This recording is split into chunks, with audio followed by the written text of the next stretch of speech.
PSRG. We have a booth downstairs. Feel free to stop by and I'll give you a nice hat or something if you stop by later. So we have pink ones too. But we have three great speakers this afternoon. Our first speaker is Mr. Abdul Rahman Al Fadel. He is the Saudi Aramco Riyadh Refinery Manager. He holds a bachelor's degree in chemical engineering from King Saud University. Abdul Rahman work career spans over 35 years, mainly engineering, operations, maintenance, and leadership. He started his career at the Riyadh Refinery as a process engineer and has worked in manufacturing, planning, and economics, operations engineering, and operations division head. In addition, he's worked at Ras Tanur in its O&M division as head of that division. He has successfully managed many major tests and inspections at the Riyadh Refinery and Ras Tanur. In 2013, he's been appointed to be the Riyadh Refinery Manager, and he has led Refinery International Conference that was held in 2016. He's a member of the American Chemical Society and consultant of Saudi Council of Engineering. He's also a board member of King Saud University in chemical engineering. So please welcome Mr. Rahman.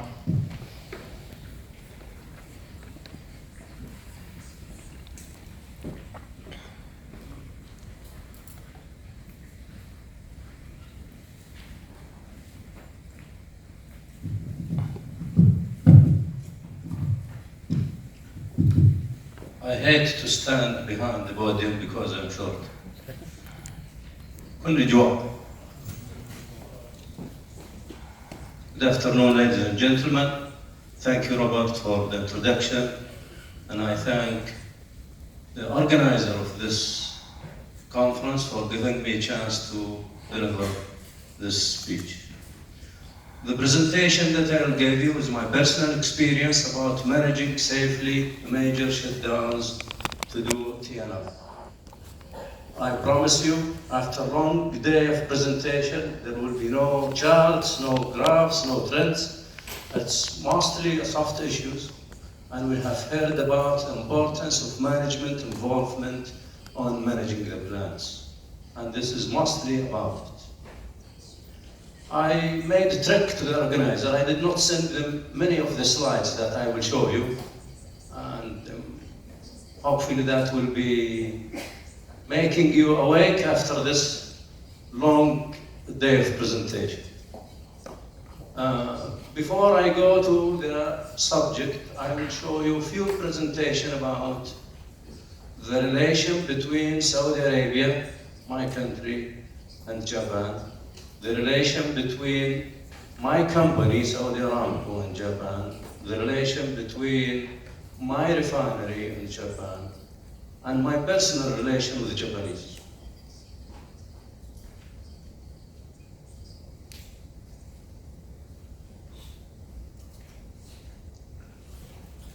You know, the relation, I will talk about the industrial relation, not the political relation between Saudi Arabia and Japan. We had a great industrial relation between the two countries. We have a lot of industrial projects, but for the sake of time, I will mention two of the major ones. The first one is a Petrorabal project, but it is a joint venture between the great company Sumitomo, as somebody was speaking from Sumitomo this morning, and Saudi Aramco. This is a 400,000 barrels refinery with 2.2 billion tons of petrochemical. The refinery was fully owned by Saudi Aramco and a joint venture between Sumitomo and Saudi Aramco to build a petrochemical plant. Building phase one cost $20 billion, and it is the biggest project in the world to be constructed at a time. Now, the second phase would cost also $20 billion is being commissioned. The second project is in Japan, which is a shower shell refinery, where it is a joint venture between Japan, Saudi Aramco, and Shell. This refinery is the third biggest refinery in Japan. It's almost more than 500,000 barrels a day. It also specialized in producing power from solar. They are producing 80 megawatt and they are targeting to produce 1 gigawatt.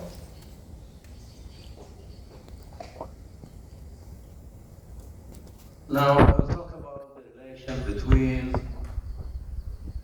Riyadh refinery and the Japanese.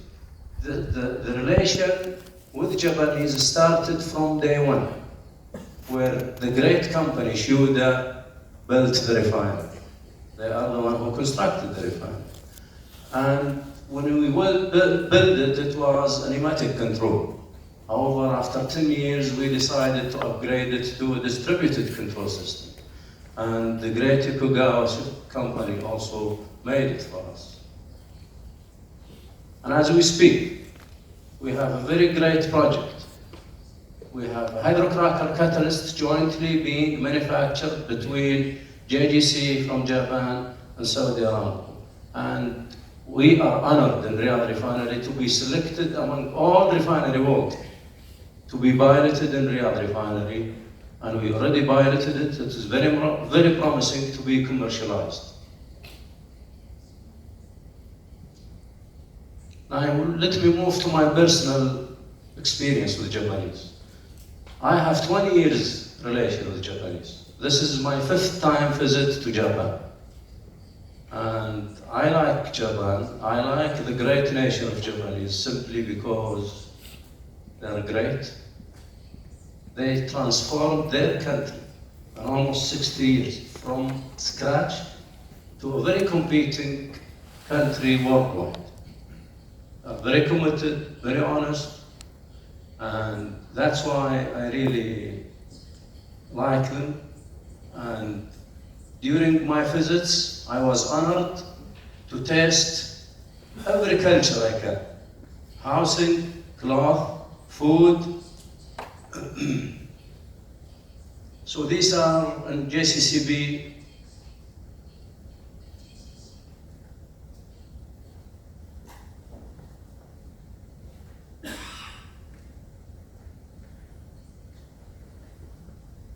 Was trying the Japanese food with chopstick. I was honored also to write an article, and it was published on JCCB magazine. And I was surprised that they translated it to Japanese language as well. And as much as they are good with me, they gave me a chance to test all their culture. I also hosted 18 Japanese in my house in Riyadh. And I gave them a chance to taste Saudi Arabia culture, from cloth, food, and every aspect of culture. And this is in my home. If you see this, these are Japanese wearing Saudi tradition cloth. And this is their supervisor. They are eating Arabic food.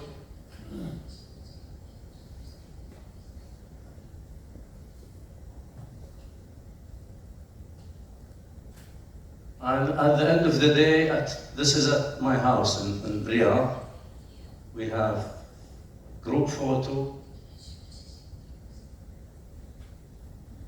where you can see the Japanese wearing Saudi dress and I was wearing, and these are my kids. Now, I will present to you my experience in Riyadh Refinery, but before that, I will give you a brief about Riyadh Refinery. Riyadh Refinery capacity is 130,000 barrels a day. It's a convergent refinery. It is the most complex refinery as per Salomon Associate ranking in Saudi Aramco refineries. And it is inland refinery. There is no sea and no river around it.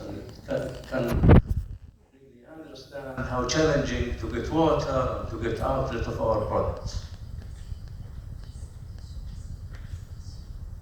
Now, Riyadh Refinery was subject to a lot of a performance transformation from the early 90s until the current days. We have obtained the USA patent and the dewatering from the tanks. It is now being commercialized to be used worldwide. We are energy certified, our lab is ISO certified, and it is OSHA certified. Now you can talk about yourself until tomorrow, but what matters if somebody is outside the benchmark. From 90s, we are participating in Solomon Associate studies where they benchmark the refineries among worldwide refineries. So far, 350 refineries are participating on this studies. Where do Riyadh refineries stand on? And the energy index, which is the most difficult index that you can improve. It needs an investment, it needs an awareness, it needs a lot of things. And because the energy is becoming more expensive, it's now very, very challenging now to improve. But I'm very proud that we have transformed the refinery from 4th quartile in the 90s to the 1st quartile in 2014, and the latest study in 2016, which was published 2 months back. We still improve, although we are in the 1st quartile, but we improved as well. And the net cash margin, we were in the 4th quartile, and then we improved to the 1st quartile. And the return on investment,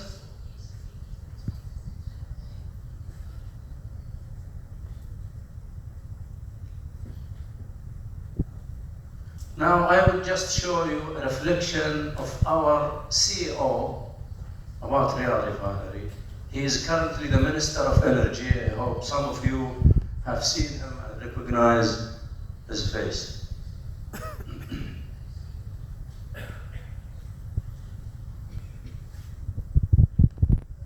Before I came here and I mentioned to them how proud we are of Riyadh Refinery. This is the best performing refinery in our system when we look at our KPIs and many of the measures that we look at, whether it's Solomon measures or our own KPIs. Riyadh Refinery comes at the top, especially in the last few years. It has moved ahead, even some of the joint venture refineries. We also, this year, were honored with 2 awards from the CEO of the company. One is the operational excellence, and one is the environmental excellence, which is very rare to win 2 awards at a time. And these are the ceremony of, this is our current CEO, Mr. Amir al-Nasr. Now let me start with the topic of my presentation. It will be talking about 5 topics, and mostly they are soft, but they are a personal experience of the managing the shutdown. I have the chance to manage almost 10 TNIs, but the statistics I will show you is the recent one.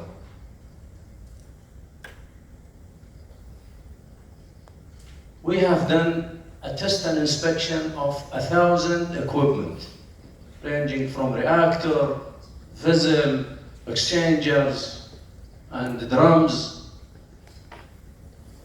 And we have used 6,000 contractors to do this, based on 24-hour shift. And you can imagine how tough doing that scope, using that much of number of contractors.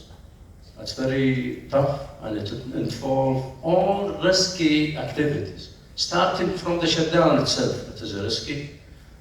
Executing the shutdown, it has welding, it has scaffolding, And the startup itself is risky. So all phases are very risky, and if you don't manage them well, all it takes is a click of an eye, you just will have an incident. We have spent 5 million man-hour to do that job. And it was the main message before we start is, this is a safety-driven shutdown, it's not time-driven. And what was the result? That's a zero incident.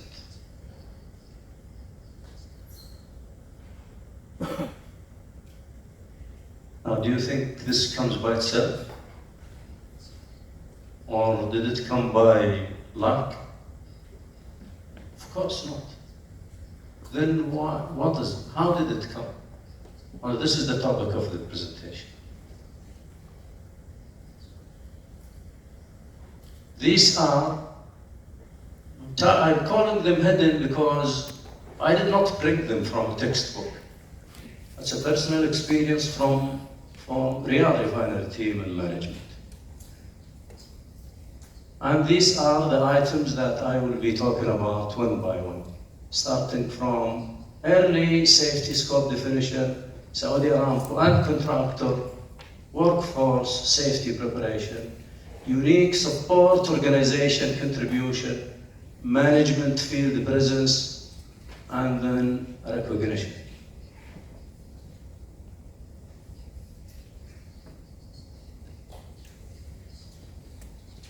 You know, a lot of organizations start the scope definition a year or two. Scope definition of the TRI early ahead of time, maybe 2 years, 1 year.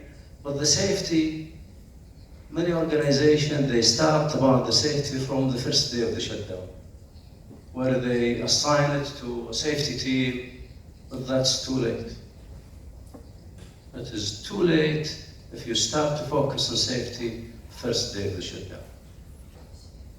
In our case, the safety preparation starts hands in hands with the scope definition. How did we do that? Remember, we have done a TNI for 1,000 equipment.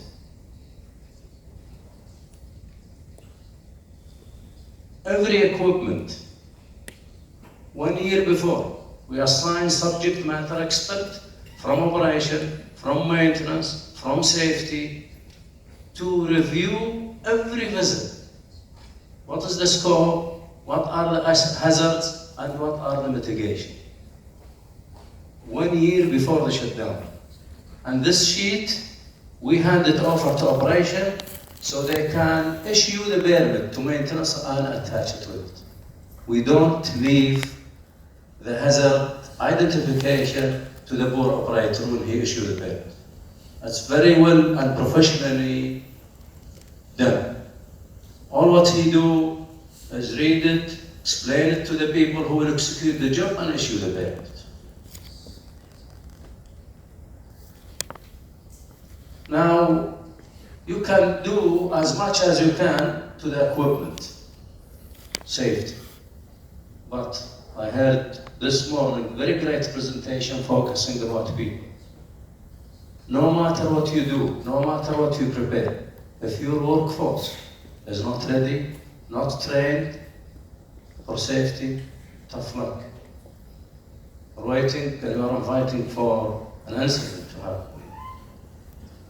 And in order to do this, we started with our workforce, with Saudi Aramco, Riyadh Refinery team. We have conducted way ahead of time, 300 awareness session, and we have 2,000 contractor trainings, although it is the responsibility of the contractor, but we know the hazard more than him.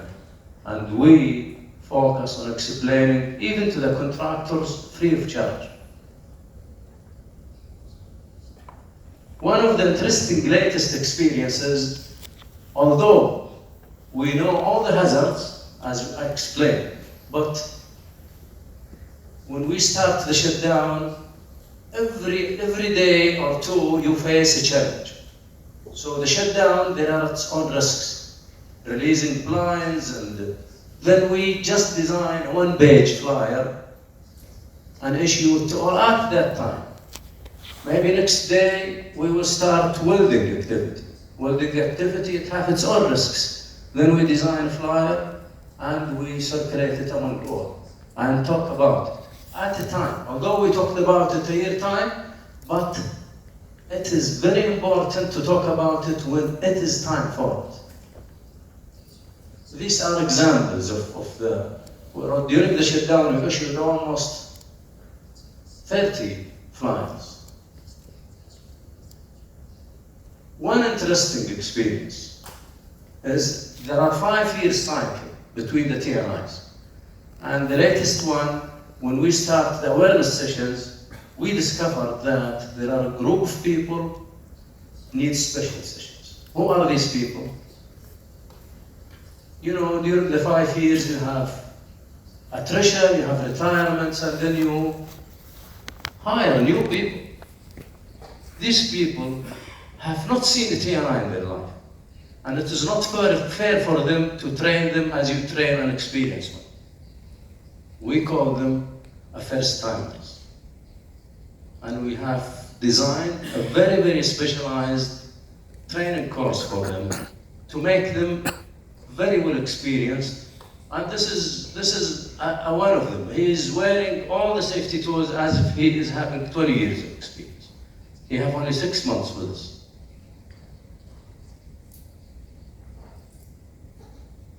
You know, you cannot do the shutdown alone.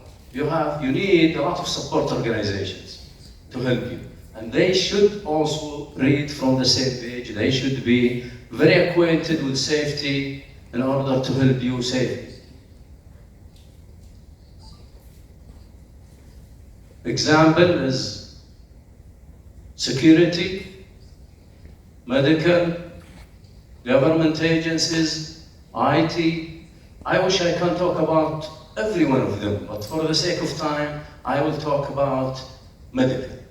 How do they support organization and the unique way of supporting them? This is applicable to all.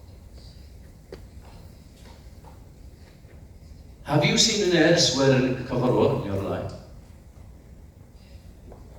This is not an operator, not a technician, he's a nurse. And in order to manage his job very well, he said, please, give me a chance. If I stay in the clinic, I will be boring, waiting for somebody to be injured. I need to do it differently.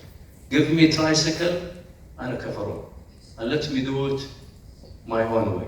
What did he do? He was going to the field, watching people's faces, and if he sees somebody stressed, he said, please give me your hands for 2 minutes. He checked his blood pressure, sugar, and oxygen level. And if he find any, what do he do? If he have high pressure, he said, please, do not go to a high elevated area. Do not go to an area that are confined space. Enjoy what he was doing.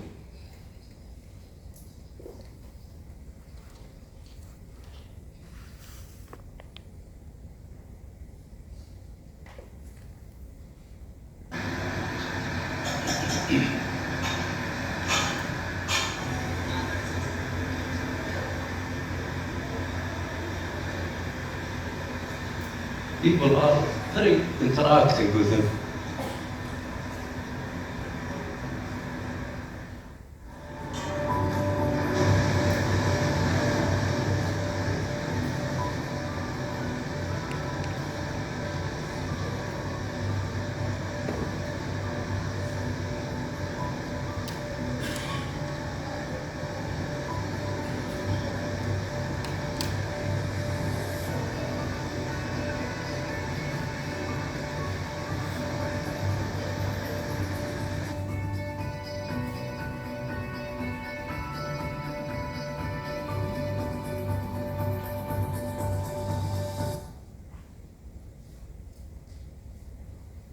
What did he find? He checked 1,500 individuals, and he found almost 60 with high blood pressure in Sugar. And he was recognized by our CEO. And as mentioned, he is currently the Minister of Energy. And see how happy he is. He is reflecting on the way he was doing. What you saw is really a demonstration of all the Saudi Aramco values. Whether it's about safety, and of course with safety we include health and wellness, and we saw how healthcare was actually going to the field and looking after people. At the end of the day, we're not looking for that zero in your scorecard at the end of the day. That is just an indicator. At the end of the day, what we want is people who are in good health, who are better after they work for Aramco than they are before working for Aramco. So we have to look at their total wellness as the objective. So it's not just about injuries or getting cut or falling or being hurt while performing a job. It's also about their well-being. So as we work difficult jobs, hot environment, in confined spaces, I think what we heard today, checking people's health and wellness while they're at work, is a true demonstration of what we mean by safety. Not just the conventional way, which is very important. And that's why Aramco is looking at safety outside the workplace.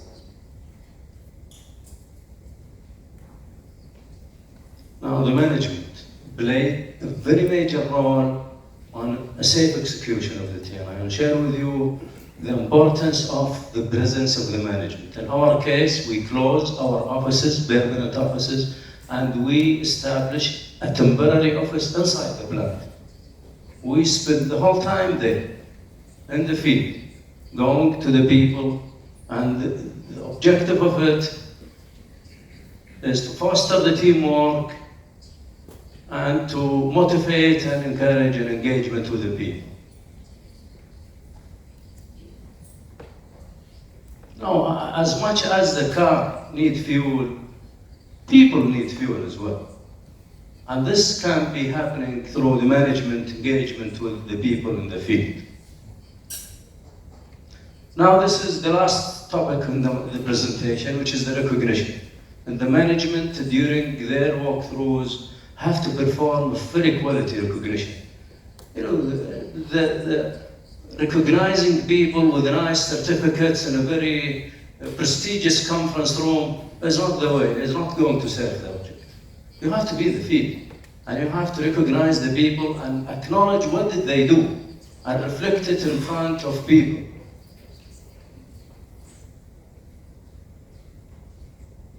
And you have to recognize your employees and the contractors as well.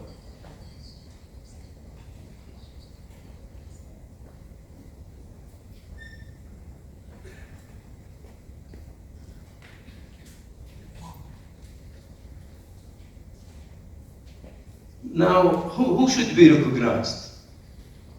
Should we recognize only engineers or the unit heads, supervisors? From my experience, everybody needs recognition. Everyone in the organization needs recognition. And he needs the quality recognition. And I have 3 examples to cover all of them. One is, this is that. Now this is my office. And as you see, there is electric plug under that table. And in the weekend, there was a leak from the bathroom, and it covered the whole floor of the office with this electric plug. It's very scary, very risky, and there is only one janitor in the building. What did he do? He called emergency, he put off the power totally before they start anything, and they cleaned it. Well, this seems to be very normal, and he is a janitor. Nobody normally will pay attention to it. But we did recognize him. And we recognized him in front of his people, and we sent flyer about it. We're sending a message that everyone, when he do good, he deserves to be recognized. Second example is this guy is a planner, and we came to know at the end of the TNI that he have a wedding ceremony and he deferred it a month just to focus on the TNI. And we did not recognize him with this. We brought a very valuable gift for him and his wife. And we told him, tell her that the refinery feels sorry for you, and we know the sacrifice that you have done together to the refinery. Now don't tell me an old man does not also need recognition. This is an American engineer. He's 70 years old. He did a great job in the refinery, especially in the hydrocracker reactor risk management. He helped us a lot. He came all the way from the state. He spent a month with us, going inside and outside the reactors. So we decided to recognize him differently. So whom he left behind him in the state? He left his wife, his daughter, and her husband, and a grandson. And we brought a very valuable gift for all of them. And when we handed over to them, guess what happened? When we gave him his grandson gift, he started to cry. Don't tell me an old experience, they don't need recognition. When he went to the state, and he called us, he said, my family is asking, when is the next TRI Riyadh refinery? I will leave you with two quotes at the end of the presentation. Hydrocarbon can be your best friend or worst enemy. That's your choice. Second quote is die on planning to enjoy execution. Thank you.